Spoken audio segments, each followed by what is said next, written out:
მოგესალმებით. Ამ ვიდეოში განვიხილავთ პროგრამა SuperPin-ისა და Web SuperPin-ის სინქრონიზაციის პროცესს. შედით SuperPin GSS-ზე. გაიხსნება ჩემი სამუშაო გარემო. ბრძანება ახალი დაჭერით გაიხსნება ახალი ორგანიზაციის შექმნის ფანჯარა.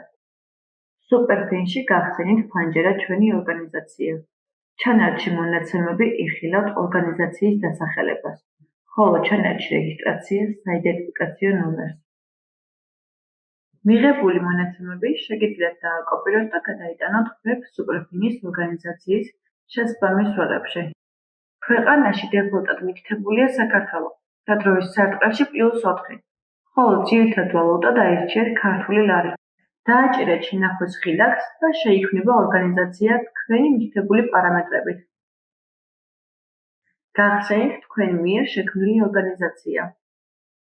სწრაფი ზოლის მენიუდან აირჩიეთ დაკავშირებული პროგრამები და გამოიძახეთ SuperPin-თან ახალი კავშირი. შედეგად თქვენს e-პოსტაზე გაიგზავნება დაკავშირების კოდი.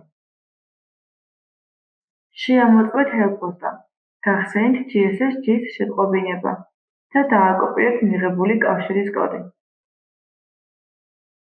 გახსენით პროგრამა SuperPin. ინსტრუმენტების ზოლიდან აირჩიეთ სერვისი.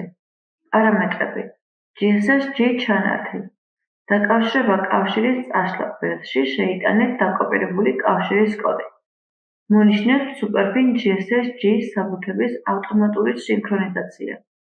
აირჩიეთ ჩამოტვირთული საბუთების დეფოლტ მომხმარებელი, რომელმაც Web SuperPin-ში უნდა იმუშაოს და დაეთანხმეთ. დაკავშირებისთანავე SuperPin-ში ჩანს Web SuperPin-ის ორგანიზაციის ID. სწორედ ამ ID-ით შეძლებთ მარტივად გადაამოწმოთ და იცოდეთ, თუ რომელი ორგანიზაციებია ერთმანეთთან დაკავშირებული. დაკავშირების შემდეგ მარჯვენა ქვედა კუთხეში გამოვა შეტყობინება. SuperPin GSS-G დაიწყო ავტომატური სინქრონიზაცია. ანგარიშებისა და საბუთების სინქრონიზაციის პროცესის გადასამოწმებლად შეგიძლიათ გამოიყენოთ ინსტრუმენტების ზოლში სინქრონიზაციის ხილაკი, რომელზე დაჭერითაც გამოვა შეტყობინება, თუ რამდენი ანგარიში და საბუთი დარჩა ასატვირთი. ხოლო როცა სინქრონიზაცია დასრულდება, გამოვა შეტყობინება. ყველაფერი ატვირთულია და ჩამოტვირთულია.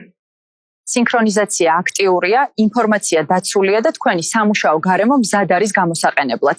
გისურვებთ წარმატებულ მუშაობას.